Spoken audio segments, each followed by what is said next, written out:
Bonsoir les amis, bonsoir, bienvenue pour cette petite vidéo spéciale.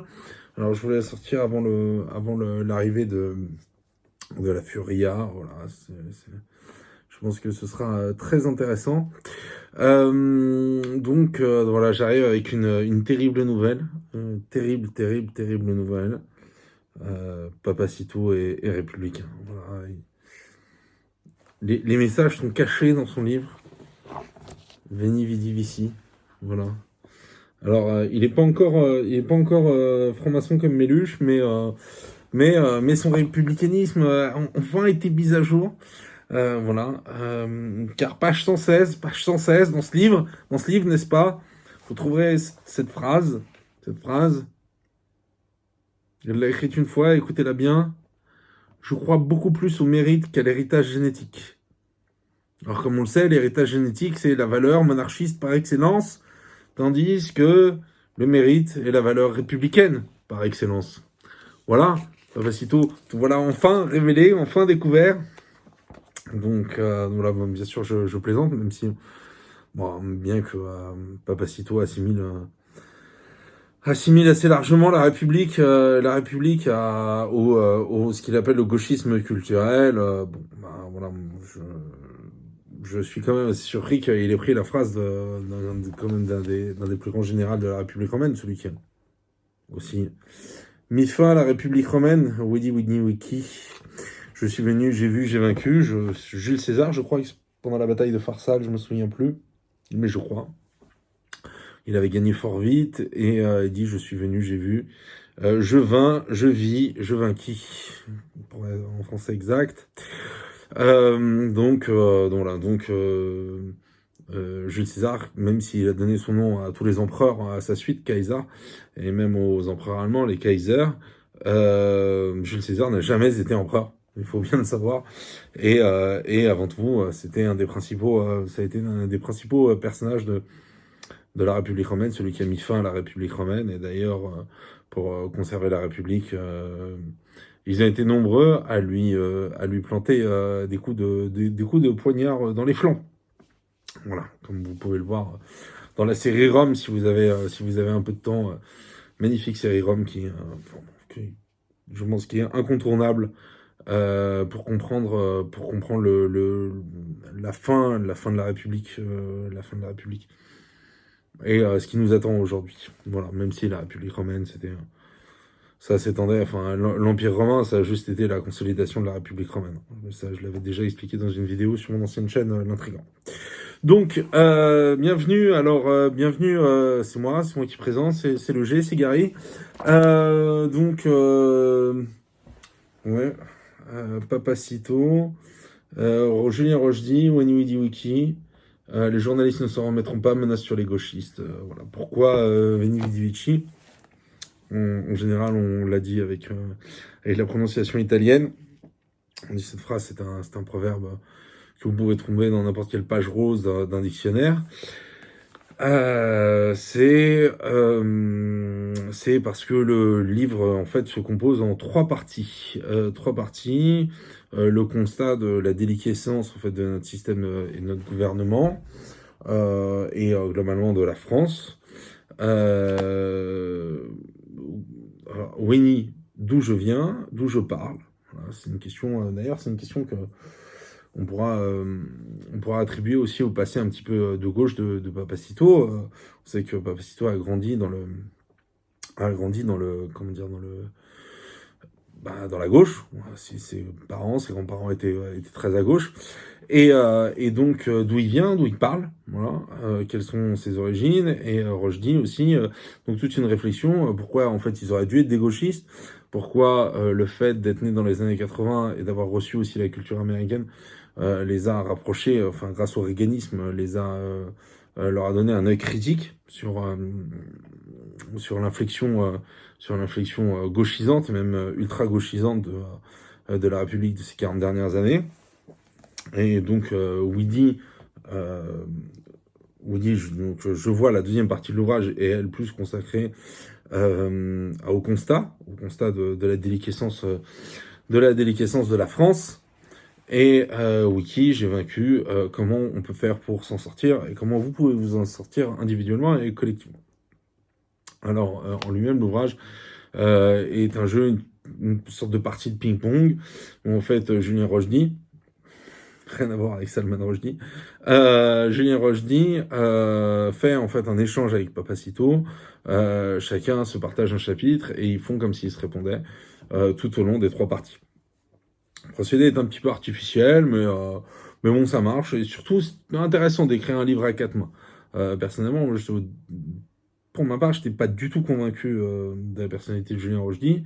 Je dis ça sans animosité aucune. Voilà, je trouvais qu'il avait des propos qui étaient justes, mais personnellement, je n'arrivais pas à être captivé ni par le personnage, ni par ses vidéos en soi. Donc, ouais, mais j'avais pas spécialement d'animosité. Le fait que Anal Génocide, enfin Antoine Goya s'en soit pris régulièrement à lui et faire preuve d'une virulence particulièrement acerbe à son égard, euh, bah m'a fait que je me suis un peu plus intéressé à lui. Néanmoins, bon, c'est surtout Papacito duquel je me sens proche, plus par le ton que, enfin, dans la destination et dans le but, plus que par les idées en soi. Je sais que Papacito et moi, on a nos différences, on a des différences idéologiques fortes. Néanmoins, on est d'accord sur le constat qu'à un moment, il faut sauver le pays. Donc voilà, c'est aussi simple que ça. Et à un moment, en fait, quand tu vois que la patrie elle est en danger, bon, tu mets de côté tes différences. Et c'est vrai que à partir du moment où on reconnaît les mêmes constats, les mêmes nécessités, on va pas commencer trop à regarder en quoi on pourrait, quelles sont exactement les différences entre les uns et les autres. Toutefois, je vais revenir dessus. Alors, voilà, je vais sur ma critique. Enfin, c'est pas vraiment une critique, hein, c'est plus une présentation de l'ouvrage. Je trouve ça important. Pourquoi j'ai chroniqué régulièrement les ouvrages de Papacito, parce que j'ai considéré, je vais vous la faire un peu de mots, j'ai considéré que YouTube était quand même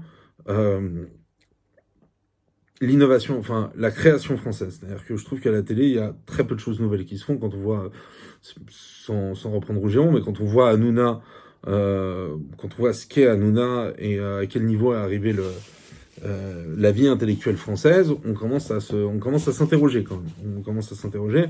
Moi, je sais pas, depuis 20 ans, j'ai assisté à la débâcle de la télévision française. Ça fait 15 ans que je ne la regarde plus. Il y a il y a un vrai questionnement et la déliquescence de ce média est aussi de toute façon corrélée à la déliquescence intellectuelle de la France, indubitablement, d'accord. Et donc YouTube concentrait beaucoup de la création française. Et malheureusement, par rapport à la considérable production intellectuelle qu'il y a sur YouTube, ça reste quand même du très fluide, du très quotidien. Alors bien sûr, il y a des commentaires où je vois Tatiana Ventose qui fait du commentaire politique. On aime, on n'aime pas Tatiana, mais elle fait le taf. En plus, elle essaie de rester dans les termes de l'objectivité journalistique. Là, j'ai vu récemment que ça lui suffisait pas et ça se sentait dans ses vidéos. On était frustrés à la fin de beaucoup des vidéos. On voyait que elle allongeait la sauce pour essayer de nous convaincre de choses, pour nous convaincre à l'action, alors qu'on se disait non mais attends, en fait, après avec ce que tu dis, il faut avoir des termes un petit peu plus engagés. La question c'est que Tatiana Ventose, Greg Tabibian, Tatiana Ventose, mais Tabibian avait, avait dit que c'était surtout le livre qu'ils avaient écrit avec Tatiana était surtout l'œuvre de Tatiana Ventose et j'avais critiqué ce livre. Bon, j'avais été un petit peu dur avec eux puisque en fait c'est pas moi avec eux, mais c'est aussi avec la présentation du livre. Je trouvais que elle le rendait pas, euh, ouais, elle le rendait pas grâce quoi. Elle était pas au niveau de l'ambition du livre. Et bon, je trouvais aussi que parfois ils avaient manqué un tout petit peu de maturité, mais c'est normal, c'est un premier livre. Puis c'est un livre qui s'attaque tout de suite à des questions politiques. C'est pas facile d'écrire un livre de politique comme ça d'un coup, surtout quand on voit que la plupart des hommes politiques eux-mêmes n'écrivent pas des bons livres. Et en fait, il faut écrire les livres par d'autres gens, et eux-mêmes découvrent les livres quand ils passent sur les plateaux, découvrent leurs propres livres quand ils passent sur les plateaux de télévision. Donc j'avais aussi Je trouvais que ce qu'avait fait Tatiana était courageux, et en général, ce que fait Tatiana, même si je suis pas, je suis rarement 100% d'accord avec ce qu'elle fait, mais je suis globalement plutôt sur sa ligne. Et bon, même si je la trouve un peu trop gauchos par moment, euh, mais euh, mais bon, ça mais voilà, je lui rends hommage. Elle a produit un travail littéraire parce que il y a pas à dire en fait. Tout ça, YouTube, c'est formidable. D'ailleurs, là, je vais investir énormément de mon temps pour faire des vidéos, d'accord, pour essayer de rendre le combat accessible et puis surtout essayer de défendre ma langue et défendre mon pays. C'est vraiment mes deux objectifs principaux, défendre ma liberté. Trois objectifs: langue, pays, liberté. Toutefois, il y a un moment donné où il faut admettre que le vrai travail, c'est le travail livresque, c'est d'écrire des bouquins. Et voilà. Le livre, donc, il faut faire la part entre Julien Rochedi, et l'ami Papacito. Voilà, il faut faire la part des choses. Et même si j'avais pas d'a priori favorable à Julien Rochedi, il y a un truc qui m'a rendu très vite favorable. C'est, en fait, quand tu t'attends à ouvrir un livre de Papacito, à rigoler, à t'en prendre plein la gueule, à avoir des punchlines toutes les 3 phrases, et tout le bouquin, et c'est Julien Rochedi. Tu dis, attends, en fait, déjà, c'est pas facile d'être Papacito, c'est difficile d'écrire comme Papacito. Et donc, tu dis, au début, tu lis le premier chapitre, tu fais, quand est-ce qu'on passe à du Papacito? Et à la fin du premier chapitre, donc je sais pas, ça doit être au bout de 5-10 pages, tu fais, mais en fait, Rochedi, il a des couilles, parce que écrire comme Papacito, ça va pas être facile. Et ça va pas être facile. Donc je vais revenir sur Julien Rochedi à la fin. Pour l'instant, on va rester sur du clair, on va rester sur du solide, on va rester sur du Papacito. On va rester surtout sur le caractère baudelairien de l'ami Gilles. Papacito de son surnom. Alors pourquoi baudelairien? Parce qu'on sait bien que alors pourquoi baudelairien? Parce que Papacito a ce côté où il y a aussi un plaisir dans sa manière de vanter la viralité et de détruire aussi tout ce qui fait la décadence française. Et cette ambition, cette puissance emprunte beaucoup à Baudelaire. Papacito est assez, moi, ce que j'aime dans la vie, c'est Baudelaire. Papacito aussi. Ce qu'il aime dans la vie, c'est Baudelaire. Après, il y a peut-être par l'intermédiaire de Berton, mais il y a aussi du Houellebecq, c'est-à-dire, alors Baudelaire avait cette phrase qui m'avait marqué quand j'étais beaucoup plus jeune. Baudelaire parlait de l'héroïsme de la vie moderne, parce que il vivait dans un monde, le 19e siècle, milieu du 19e siècle, où il y avait tellement de nouveautés, tellement de choses nouvelles que vivre cette vie, faire partie de ce monde en évolution, et puis surtout c'était un monde de vrai progrès. Alors peut-être pas humain et technique, mais on avait l'impression quand même que l'humanité avançait à grands pas, que rien n'était impossible, d'accord? Et que en bien. On voyait le mal aussi de la guerre industrielle. La guerre industrielle n'était pas encore là. La bataille de Sadova, Solferino, Sadova, ça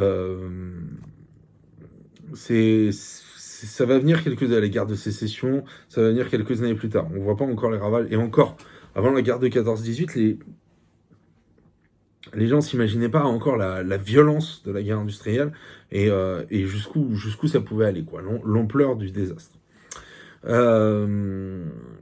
Et les puissances, en fait, que à travers l'industrie, l'être humain avait déchaîné une puissance quasi divine, et que cette puissance menaçait de le détruire à tout jamais. Ça, on a mis 100 ans, en fait, à s'en rendre compte.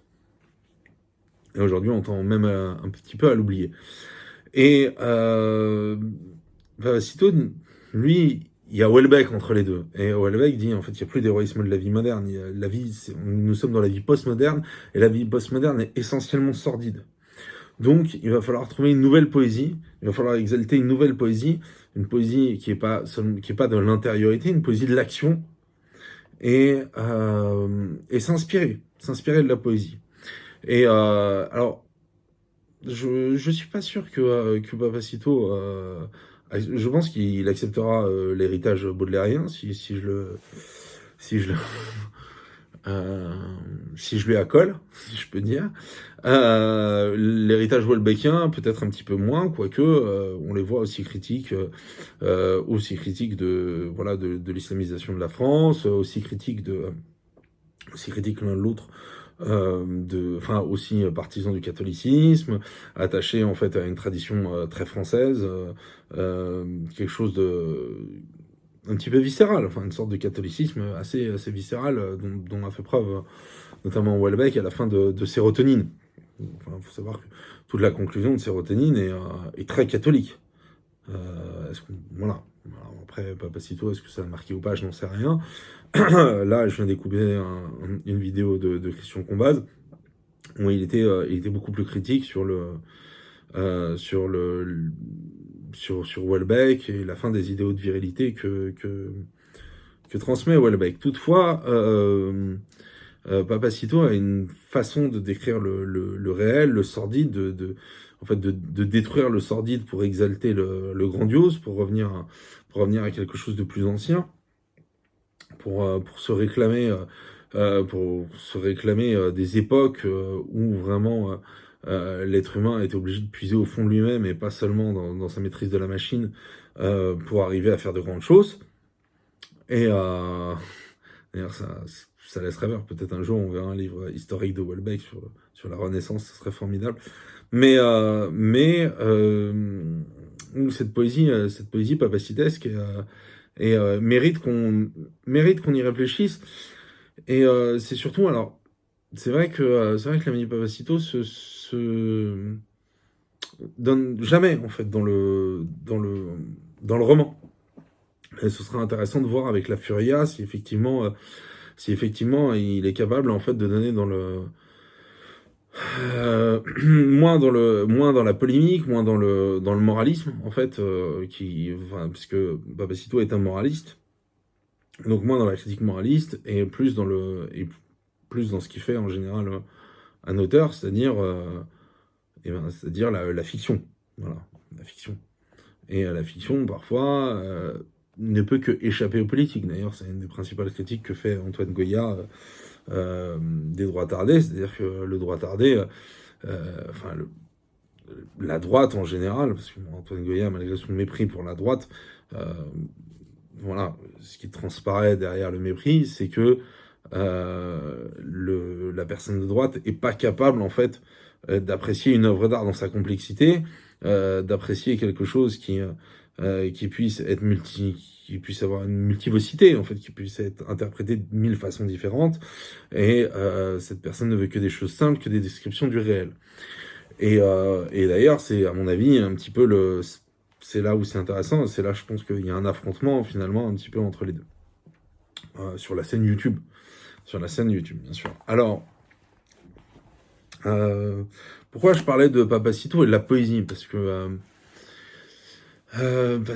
l'écriture, en fait, c'est ça dont on se rend compte, c'est-à-dire que Papacito a travaillé son style, et quand on arrive sur ce livre, on se dit, attends, en fait, qu'est-ce que Papacito va nous écrire de nouveau, en fait? Est-ce que c'est comme dans ses dernières vidéos, il va nous dire, ah ouais, mais en fait, là, les gars, il faut sauver la France, bougez-vous le cul, toute cette société, c'est de la merde, c'est encore plus de la merde, c'est toujours plus de la merde, voilà, bougez-vous le cul, fondez des familles, montez des bandes, et arrêtez de jouer au con, tu vois.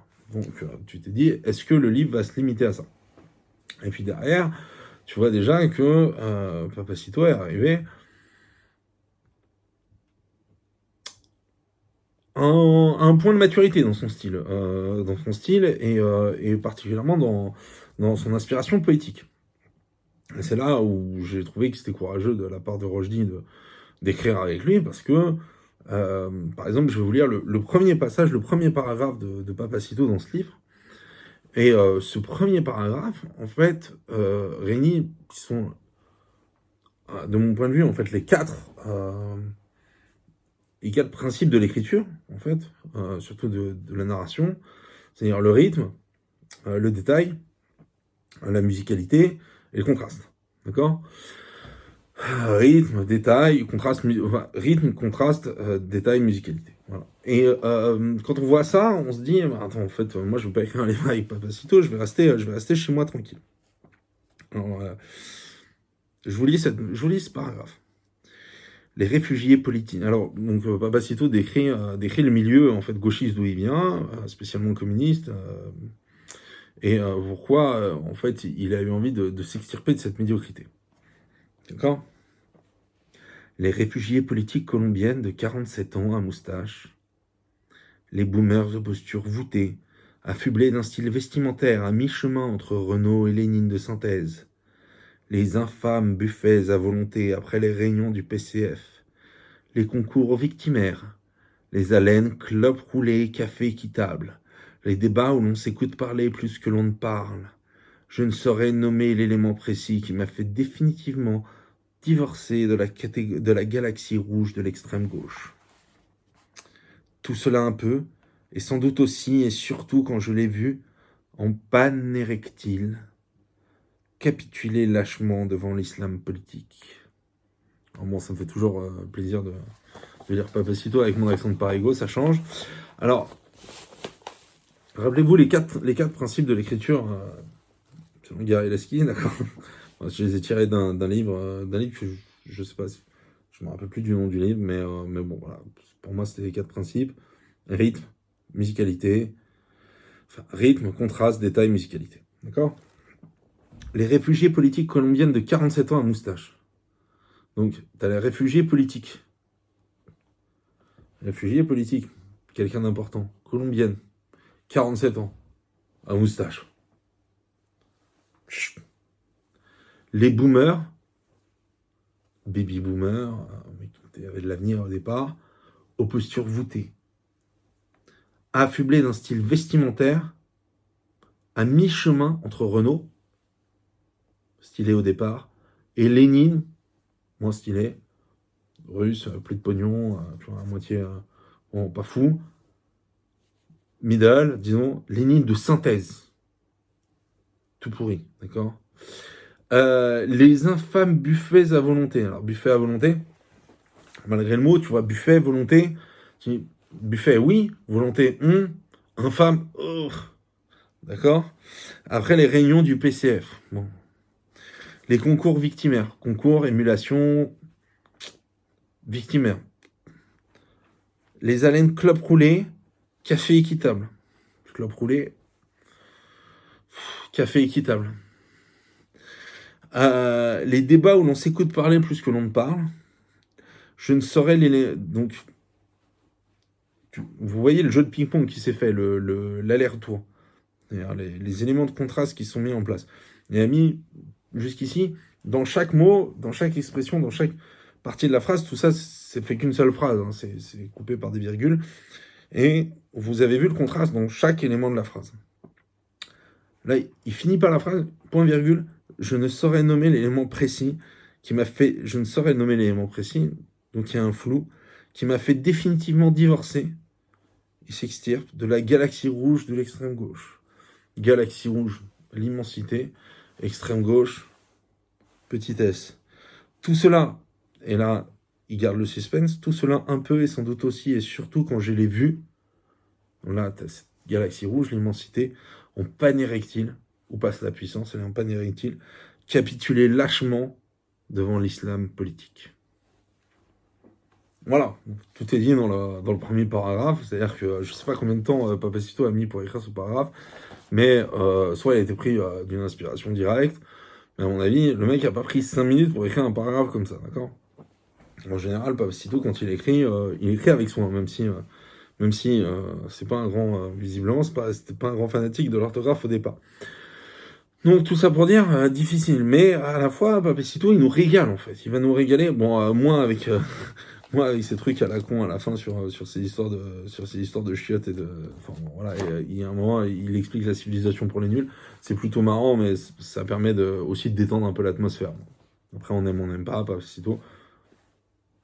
Il a plein de qualités, mais de son propre aveu, c'est pas le mec le plus fin du monde, d'accord? Donc, il nous parle... Donc, il y a toute cette poésie papacitesque, et surtout pour vaincre la loose, en fait, la défaite. Et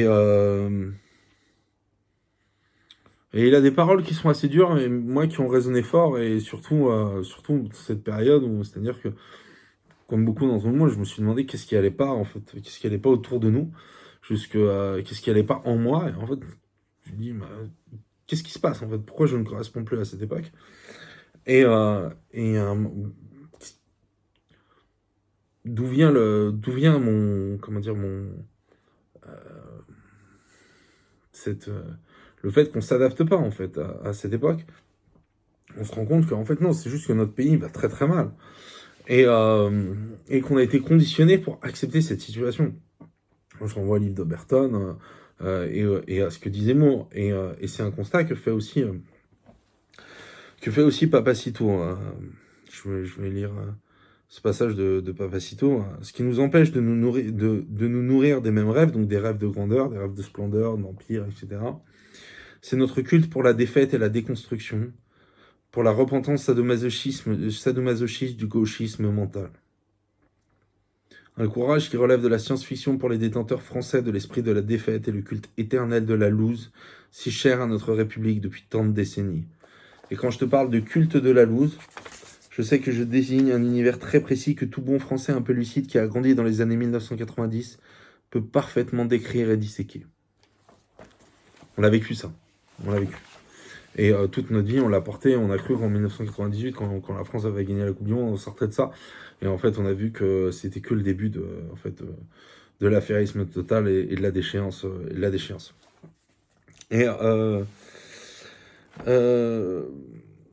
il y a un autre passage que je vais lire, j'espère que le Papacito me pardonnera, mais moi j'ai trouvé ce passage particulièrement important. Parce que je l'ai envoyé à plusieurs personnes. Parce que on voit que, en fait, dans ce qui essaie de nous être imposé, avec la dictature sanitaire, avec le totalitarisme sanitaire, et aussi avec l'immigration incontrôlée, pardonnez-moi, je vais appeler ça comme ça, hein, on va aller très vite comme ça, c'est la même forme de médiocrité, la même forme d'autorité, qui s'impose à tous avec une violence insoutenable. Et Papacito est le seul que je sache à avoir fait vraiment un lien entre les deux formes de domination qui nous sont imposées. Et ceci à partir de ces fameux rappels aux gestes barrières. C'est-à-dire qu'on sait très bien, par exemple, que le masque en extérieur ne sert à rien. En intérieur, l'efficacité d'un masque en intérieur était extrapolée. Il n'y a pas aucune étude qui montre que le Covid est efficace, que le masque est efficace contre le Covid. D'ailleurs, c'est écrit sur tous les paquets de masques, ne vous protège pas des maladies infectieuses. Ne vous protège pas des maladies infectieuses. Normalement, un masque de chirurgie, d'accord, il ne sert qu'à une chose, c'est à éviter que vous crachiez dans les plaies ouvertes. D'accord? Donc, il faut arrêter de se foutre de la gueule du monde. Ok? Spécialement les gens qui... Bref. Je cite Papacito. D'ailleurs, ces rappels aux gestes barrières ressemblent beaucoup au rappel à l'islam, ce procédé qui permet aux musulmans pieux de rabrouer les musulmans qui seraient moins sérieux que lui dans la pratique religieuse. Tous ceux qui ont vécu au contact des Arabes connaissent cette figure.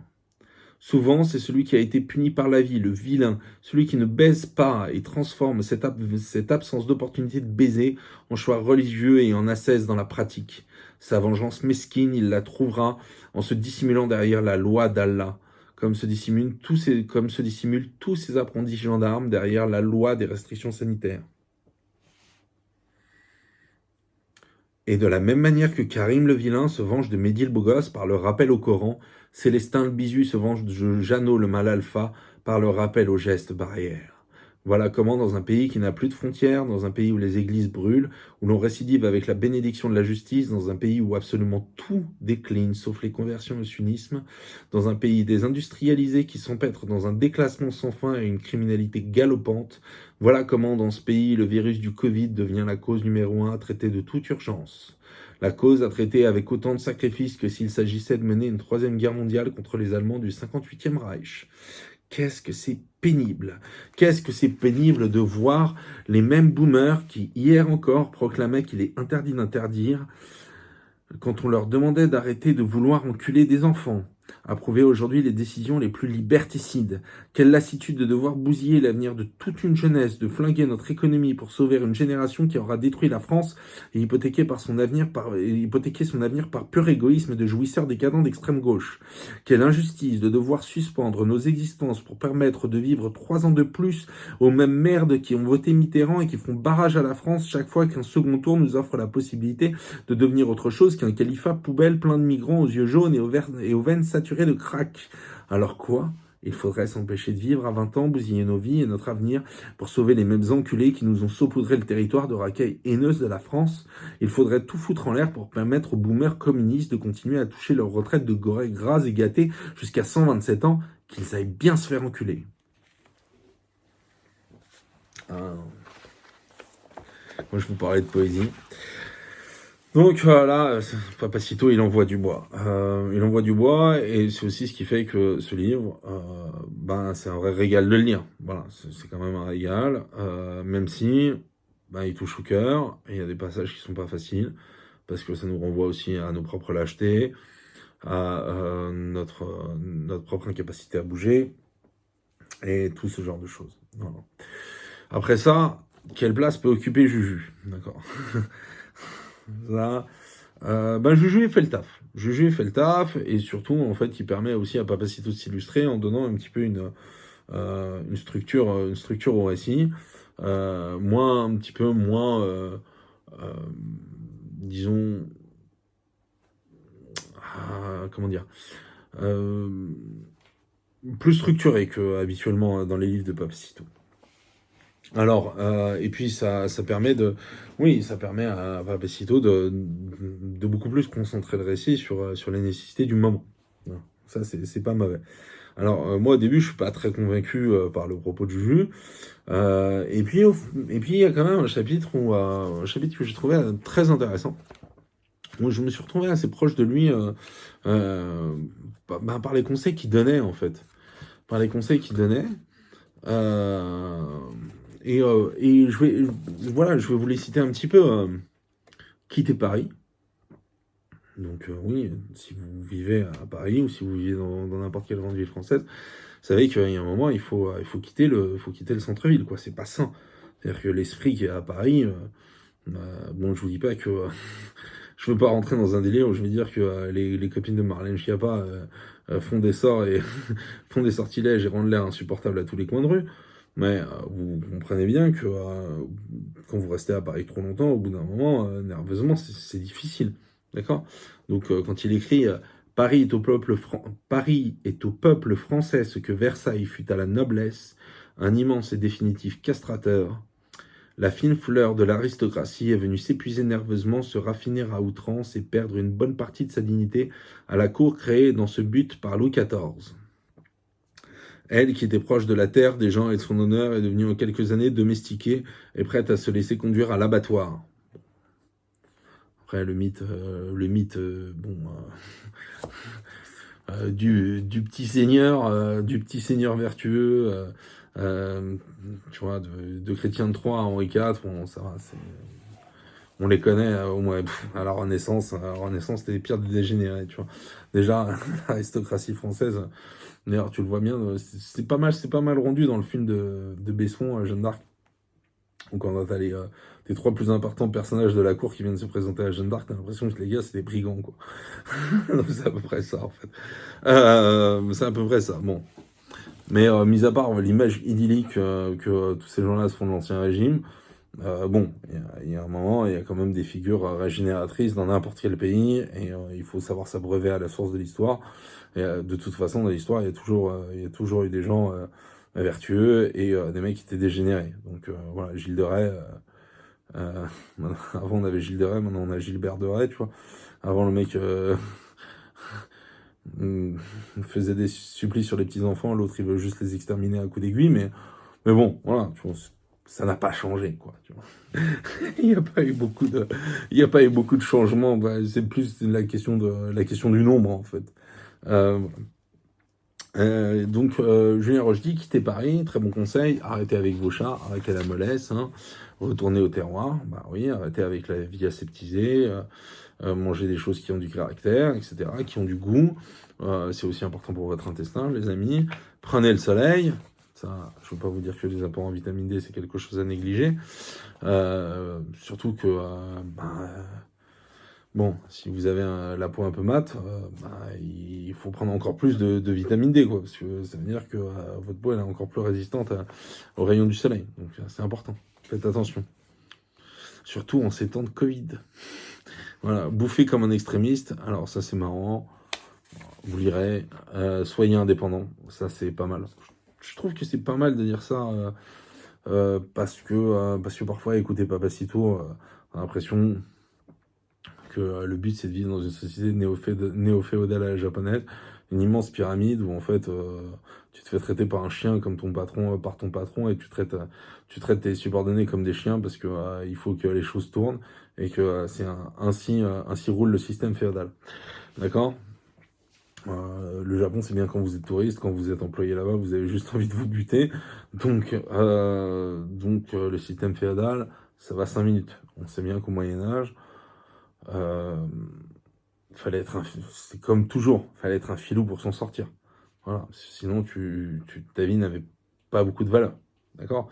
Et là, quand le juge il nous dit soyez indépendant, oui, soyez pas, j'allais vous dire, soyez pas, évitez, même si vous êtes, si, par exemple, moi je connais pas mal de fonctionnaires qui aiment leur pays, de fonctionnaires qui sont très critiques vis-à-vis de, pardonnez-moi, qui sont critiques vis-à-vis de l'organisation de l'État. D'accord. C'est pas parce que vous êtes un fonctionnaire que vous êtes obligé d'être statolâtre. C'est pas parce que vous êtes employé d'une grande entreprise que vous êtes obligé de lécher les bottes de tous les supérieurs qui passent. Après, si vous avez la possibilité d'être véritablement indépendant, c'est-à-dire d'être soit d'avoir votre propre entreprise, soit de pouvoir travailler, être libre de votre temps. Enfin, maintenant, avec le télétravail, c'est de plus en plus possible. Profitez-en, c'est important. L'indépendance, surtout on le voit là avec les fameuses restrictions, les restrictions sanitaires, ça commence à devenir l'enfer. Donc de l'importance de dépendre le moins possible des structures, dépendre aussi le moins possible des aides. Bientôt dépendre le moins possible de votre carte bleue, parce que voilà, je vous dis même pas de dépendre le moins possible de votre téléphone, c'est quasiment impossible de nos jours. Mais si vous pouvez être indépendant d'un maximum de choses, et d'ailleurs je trouve ça assez marrant que Babacito nous fasse l'éloge d'un mec qui avait refusé le modernisme à un moment, et un paysan, et il voyait un journaliste, et comme disait Papacito, il lui mettait un dos. Ah non, mais je te mets un dos. Oui, c'est pas. Non, je parle pas aux journalistes en fait. C'est parce que dans ce monde, tout le monde se couche devant les journalistes comme tout le monde se couchait. Enfin, tout le monde se couche devant le clergé médiatique comme on se couchait devant le clergé catholique dans l'Ancien Régime. Et, et lui, il en a rien à faire, quoi. Tu vois. Il est comme Diogène, quoi. Toi de mon soleil. Et donc voilà. Donc l'indépendance, c'est quand même un des buts fondamentaux de l'existence. Ayez du style, nous dit Juju. Ah ouais les gars, ayez du style. C'est pas facile d'avoir du style, mais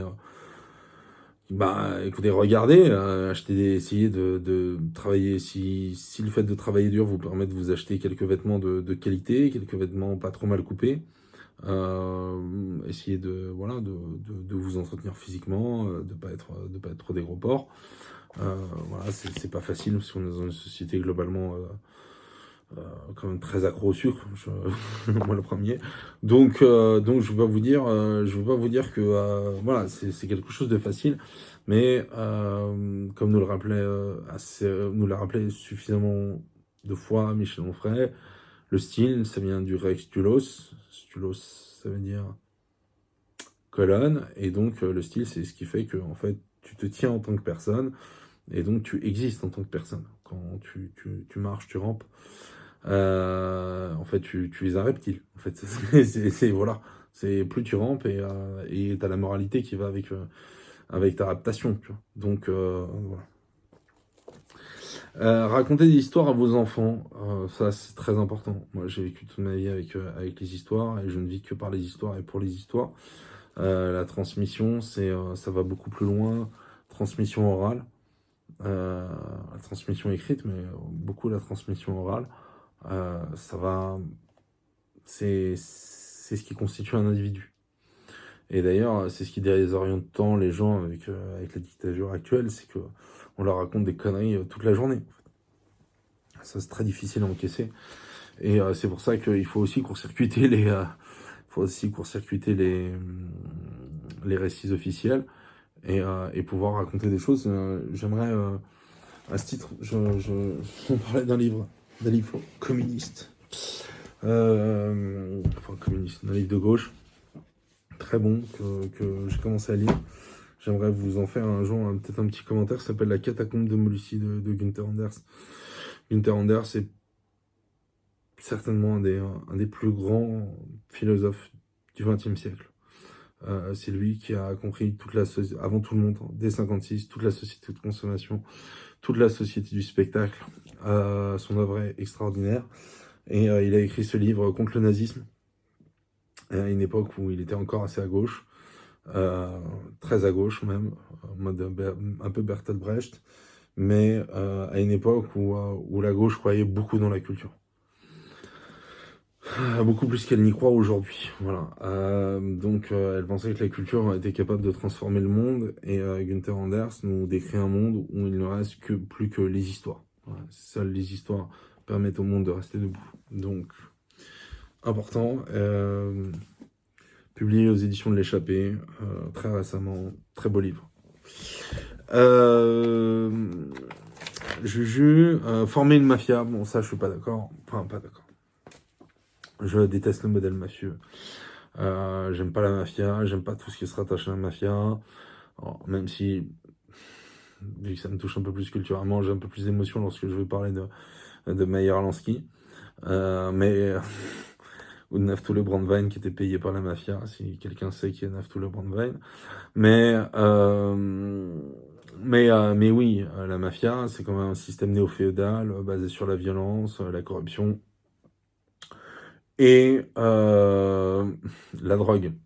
Donc le modèle mafieux, c'est pas ce qu'il y a de plus, c'est pas ce qu'il y a de plus recommandable. Après, derrière, je comprends bien aussi le fait de se référer au dernier lambeau de féodalité et de dire que à un moment il faut s'accaparer il faut se réapproprier des liens forts, se remonter des bandes, remonter des associations, remonter des liens qui soient capables de résister en fait à la vague de merde qui nous submerge. Je veux pas tortiller du cul pour marcher droit. Donc il y a un moment, c'est une vraie question. Alors pour ma part, maintenant je fais plus la distinction. Je pense que voilà, vous avez des amis dans la vie, et puis il y a des gens qui sont sensibles à la question patriote, à la question de préserver le triptyque dont j'avais parlé, liberté, langue, pays. Et donc, il y a des bandes à monter pour tout. Voilà, il y a des bandes à monter quand vous voulez faire du golf, si c'est le golf qui vous fait kiffer, des bandes à monter si vous voulez écrire, si c'est l'écriture qui vous fait kiffer, si c'est la radio, si c'est... Il y a des bandes à monter pour tout, mais n'hésitez pas à monter des bandes et surtout à vous organiser entre gens de valeur. Voilà, des associations, il y a des gens qui ne sont pas de valeur, ne valent pas grand-chose. Et ça, c'est une rude leçon que nous apprenons en ce moment. Est-ce que c'est le dernier conseil? Je crois que c'est le dernier conseil que Juju nous donne. Oui, et c'est un excellent conseil. Aimer ce que nos ancêtres ont aimé. Oui. Ouais. C'est-à-dire qu'on ne peut pas être une personne clairement pleinement constituée si on brise le lien avec les générations précédentes. Alors, quand on voit par exemple, moi j'étais marqué par un passage de la Bible où en fait, dans l'Ancien Testament, je crois que c'est Moïse qui explique que la circoncision, c'est la marque de l'alliance avec Dieu. Et c'est vrai que le feuge, chaque fois qu'il baisse son froc, en fait, pour aller pisser, en fait, c'est dans sa chair. Il le voit. C'est-à-dire qu'il ne sera pas autre chose, en fait. Il est né quelque chose et il sera difficile de sortir de sa condition. Il sera difficile lui-même d'y échapper. Tu peux te convertir à ce que tu veux, il y a ce lien qui est indéfectible. D'accord? Et nous, en tant que Français, on a ce lien avec notre terre, avec notre bouffe, avec notre culture, avec notre langue. D'accord? Et tant qu'on parlera la langue, qu'on vivra sur cette terre, et cette langue, elle est héritée des Gaulois. D'accord? Ok? Donc, tant qu'on parle cette langue et qu'on aime la même culture, qu'on a une vision, on a une vision du monde qui est la nôtre, d'accord, avec nos oppositions, parce qu'on a beau se dire de gauche, de droite ou du centre, à part les macronistes, bah, en fait, on est tous français. Les macronistes, ils sont mondialistes, donc ils sont pas, bon, c'est même plus vraiment, enfin, eux, ils s'écartent de la nature humaine. En fait, quand tu acceptes des lois ou quand tu acceptes la création de chimères, c'est-à-dire la création de tissus moitié humains, moitié animaux, bon, t'es plus vraiment, tu fais plus vraiment partie d'un être humain. Le transhumanisme, tu t'exclus toi-même de l'humanité. Mais pour les autres, qu'ils soient de gauche ou de droite, on est tous français. Donc à partir du moment où on vit sur cette terre, on aime sur cette terre, on aime cette terre, bah, il faut comprendre ce qui l'a faite, en fait. Le terroir, voilà, c'est un travail sur les produits, c'est un travail sur la terre, c'est un aménagement du territoire, et voilà, c'est un amour qui se transmet et qui se cultive et qui s'enrichit de génération en génération.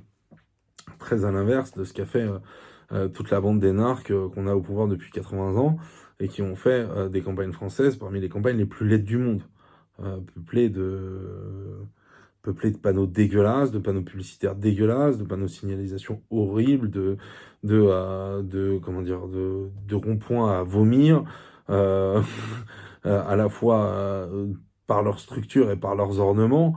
On est quand même dans un pays qui s'est sciemment enlaidi. Et là, c'est cette peste, cette lèpre du hideux envahit même la capitale. Donc voilà, on voit on voit des plots jaunes partout. Il y a un moment, et de façon pérenne. Donc il y a un moment, enfin c'est même les rats, même les rats quittent la ville, quoi. Ils ont vu le budget, les rats ils se barrent, quoi. Tu vois, enfin non, rassurez-vous, enfin, ils se barrent parce qu'ils sont tellement nombreux, parce qu'ils pullulent tellement que en fait, Paris ne peut plus absorber toute la population ratière. Tu vois, Paris, s'il doit exporter le rat, je pense que c'est la principale source d'exportation de Paris. Bientôt, la principale source de revenus de Paris, ce sera de la viande de rat à la tonne, tu vois. Donc, excusez-moi, ça me quand quand je parle de ma ville, j'évite la moutarde qui me montonnait. Donc, voilà.